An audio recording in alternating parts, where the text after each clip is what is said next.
ನಮಸ್ಕಾರ ಸ್ನೇಹಿತರೆ, ಕನ್ನಡ ಜಂಕ್ಷನ್ಗೆ ಸ್ವಾಗತ.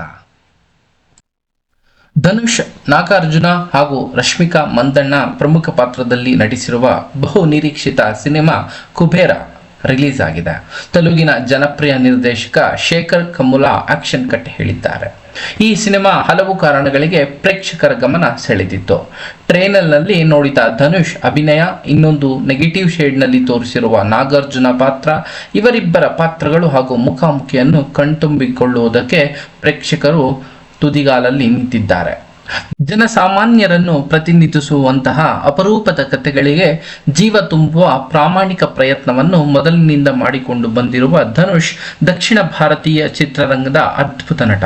ಕಮರ್ಷಿಯಲ್ ಹೀರೋ ಆಗಿ ತನ್ನದೇ ಆದ ಸ್ಥಾನವನ್ನು ಹೊಂದಿರುವ ಧನುಷ್ ಬೇರೆ ಸೂಪರ್ ಸ್ಟಾರ್ಗಳು ಆಯ್ಕೆ ಮಾಡಿಕೊಳ್ಳಲು ಹಿಂದೇಟು ಹಾಕುವ ಪಾತ್ರಗಳನ್ನೇ ಆಯ್ಕೆ ಮಾಡಿಕೊಂಡು ಸಲೀಸಾಗಿ ನಟಿಸುತ್ತಾ ಬಂದವರು. ರಾಷ್ಟ್ರ ಪ್ರಶಸ್ತಿಯನ್ನು ಕೂಡ ಮುಡಿಗೇರಿಸಿಕೊಂಡವರು.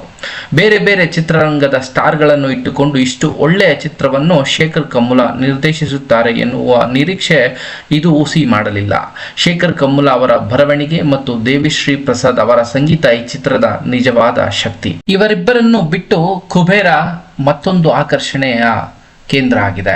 ಅದೇನೆಂದರೆ ಅದು ರಶ್ಮಿಕಾ ಮಂದಣ್ಣ.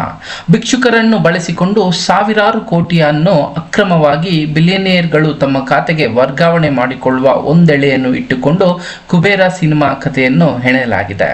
ಇಲ್ಲಿ ಯಾರು ಯಾರನ್ನು ಬಳಸಿಕೊಂಡರೂ ಕಥೆಯಲ್ಲಿರುವ ಟ್ವಿಸ್ಟ್ ಅಂಡ್ ಟರ್ನ್ ಏನು ಎನ್ನುವುದೇ ಇಂಟ್ರೆಸ್ಟಿಂಗ್ ಕಹಾನಿಯಾಗಿದೆ. ಧನುಷ್ ಆಯ್ಕೆ ಮಾಡಿಕೊಳ್ಳುವ ಸಿನಿಮಾಗಳ ಕಥೆಯ ಮೇಲೆ ಒಂದು ನಂಬಿಕೆ ಇದ್ದೇ ಇರುತ್ತದೆ. ಆದರೆ ಇತ್ತೀಚೆಗೆ ಅವರ ಸಿನಿಮಾಗಳು ಬಾಕ್ಸ್ ಆಫೀಸ್ನಲ್ಲಿ ಸೋತಿದ್ದಕ್ಕೆ ಅಭಿಮಾನಿಗಳಲ್ಲಿ ಸಣ್ಣ ಆತಂಕವಿತ್ತು. ಕುಬೇರ ಸಿನಿಮಾ ನೋಡಿದ ಬಳಿಕ ಆ ಆತಂಕಗಳೆಲ್ಲ ದೂರ ಆದವೆ.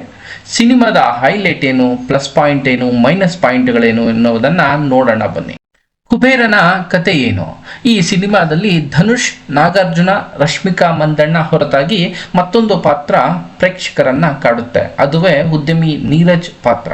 ಬಿಲಿಯನಿಯರ್ ಆಗಿರುವ ಉದ್ಯಮಿ ಅಕ್ರಮ ಹಣವನ್ನು ತನ್ನ ಖಾತೆಗೆ ವರ್ಗಾವಣೆ ಮಾಡುವುದಕ್ಕೆ ಸಂಚು ರೂಪಿಸುತ್ತಾರೆ. ಇದಕ್ಕಾಗಿ ಜೈಲಿನಲ್ಲಿ ಶಿಕ್ಷೆ ಅನುಭವಿಸುತ್ತಿರುವ ದೀಪಕ್ ಅಂದರೆ ನಾಗಾರ್ಜುನ ಸಹಾಯವನ್ನ ಪಡೆಯುತ್ತಾರೆ. ಜೈಲಿನಲ್ಲಿ ಇದ್ದುಕೊಂಡೇ ದೀಪಕ್ ಭಿಕ್ಷುಕರನ್ನ ಉದ್ಯಮಿಗಳನ್ನಾಗಿ ಮಾಡುತ್ತಾರೆ. ಅವರಲ್ಲಿ ಪ್ರಮುಖರು ತಿರುಪತಿಯ ದೇವ, ಉಳಿದವರು ಕೇಲು, ದಿವ್ಯಾ ಮತ್ತು ಖುಷ್ಬು. ತನ್ನ ಕೆಲಸ ಮುಗಿದ ಮೇಲೆ ಈ ಭಿಕ್ಷುಕರನ್ನು ಮುಗಿಸುವುದಕ್ಕೆ ಸಂಚು ಕೂಡ ರೂಪಿಸುತ್ತಾನೆ. ಇದರಲ್ಲೂ ಧನುಷ್ ಹೇಗೆ ತಪ್ಪಿಸಿಕೊಳ್ಳುತ್ತಾನೆ? ದೀಪಕ್ ಯಾರು? ಅವನು ಯಾಕೆ ಜೈಲಿನಲ್ಲಿದ್ದಾನೆ?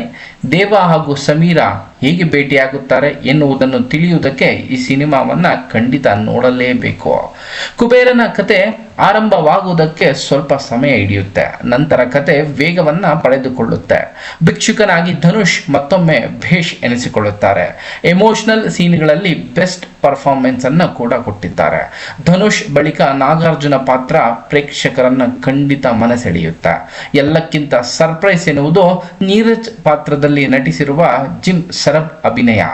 ದಿಗ್ಗಜರ ಮಧ್ಯೆ ಜಿಮ್ ಸರಬ್ ತಮ್ಮ ಪಾತ್ರದಲ್ಲಿ ಮಿಂಚಿದ್ದಾರೆ. ಫಸ್ಟ್ ಹಾಫ್ ನಲ್ಲಿ ರಶ್ಮಿಕಾ ಮಂದಣ್ಣ ಎಂಟ್ರಿಯ ಜೊತೆ ಅವರ ಪಾತ್ರವು ಕಥೆಯೊಳಗೆ ಸೇರಿಕೊಳ್ಳುತ್ತಾ ಹೋಗುತ್ತದೆ. ಫಸ್ಟ್ ಆರಂಭದಲ್ಲಿ ನಿಧಾನ ಅಂತನಿಸಿದರೂ ಇಂಟರ್ವಲ್ ಹೊತ್ತಿಗೆ ಇಂಟ್ರೆಸ್ಟಿಂಗ್ ಎಂದು ಅನಿಸುವುದಕ್ಕೆ ಶುರುವಾಗುತ್ತೆ. ಇನ್ನು ಸೆಕೆಂಡ್ ಹಾಫ್ ಕುತೂಹಲವನ್ನು ಸೃಷ್ಟಿಸುವಲ್ಲಿ ಯಶಸ್ವಿಯಾಗಿದೆ ಈ ಕುಬೇರ ಸಿನಿಮಾ. ಇನ್ನು ತಾಂತ್ರಿಕವಾಗಿ ಶೇಖರ್ ಕಮ್ಮುಲಾ ಕೆಲವು ಕಡೆ ಸ್ಕ್ರೀನ್ ಪ್ಲೇನಲ್ಲಿ ಎಡವಿದ್ದಾರೆ ಎಂದು ಹೇಳಬಹುದಾಗಿಯೂ ಕ್ಯಾಮರಾ ವರ್ಕ್ ಹಾಗೂ ದೇವಿಶ್ರೀ ಪ್ರಸಾದ್ ಸಂಗೀತ ಈ ಸಿನಿಮಾದ ಹೈಲೈಟ್ ಎನ್ನುವುದಾಗಿ ಪ್ರೂವ್ ಆಗಿದೆ. ಈ ಚಿತ್ರದ ಮೈನಸ್ ಪಾಯಿಂಟ್ ಕಡೆ ಗಮನ ಹರಿಸಿದಾಗ ನಿರ್ದೇಶಕ ಶೇಖರ್ ಕಮ್ಮುಲಾ ಒಳ್ಳೆಯ ಕಥೆಯನ್ನೇ ಆಯ್ಕೆ ಮಾಡಿಕೊಂಡಿದ್ದಾರೆ. ಆದರೆ ಸ್ಕ್ರೀನ್ ಪ್ಲೇ ಕಡೆಗೆ ಇನ್ನೂ ಹೆಚ್ಚು ಗಮನ ಹರಿಸಬೇಕಿತ್ತು ಎಂದೆನಿಸುತ್ತದೆ. ಅದರಲ್ಲೂ ಫಸ್ಟ್ ಹಾಫ್ನ ಆರಂಭದಲ್ಲಿ ಒಂದಷ್ಟು ದೃಶ್ಯಗಳಿಗೆ ಕತ್ತರಿ ಹಾಕಿದ್ದಾರೆ. ಸಿನಿಮಾ ಮತ್ತಷ್ಟು ವೇಗವನ್ನು ಪಡೆದುಕೊಳ್ಳುವುದನ್ನು ಇದನ್ನು ಕ್ಲೈಮ್ಯಾಕ್ಸ್ಗೆ ಮುನ್ನ ಟ್ವಿಸ್ಟ್ ಅಂಡ್ ಟರ್ನ್ಗಳು ನೋಡುವುದಕ್ಕೆ ಇದರಲ್ಲಿ ಸಿಗುವುದೇ ಇಲ್ಲ. ಭಾವನಾತ್ಮಕ ಸನ್ನಿವೇಶಗಳೇ ನೋಡುವುದಕ್ಕೆ ಸಿಗುತ್ತವೆ. ಇದು ಪ್ರೇಕ್ಷಕರಿಗೆ ಸ್ವಲ್ಪ ಕಸಿವಿಸಿ ಮಾಡಬಹುದು. ಇಷ್ಟು ಬಿಟ್ಟರೆ ಸಿನಿಮಾವನ್ನ ಆರಾಮಾಗಿ ನೋಡಬಹುದು. ಕೊನೆಯಲ್ಲಿ ಧನುಷ್ ಸಿನಿಮಾಗಳನ್ನು ಫ್ಯಾಮಿಲಿ ಕೂತು ಕೂಡ ನೋಡಬಹುದು. ಒಂದೊಳ್ಳೆ ಕಥೆಯನ್ನಂತೂ ನಿರೀಕ್ಷೆ ಮಾಡಬಹುದು. ಧನುಷ್, ನಾಗಾರ್ಜುನ, ರಶ್ಮಿಕಾ ಮಂದಣ್ಣ ಹಾಗೂ ಜಿಮ್ ಸರಬ್ ಅವರ ಅಭಿನಯ ಇಷ್ಟು ಆಗುತ್ತೆ.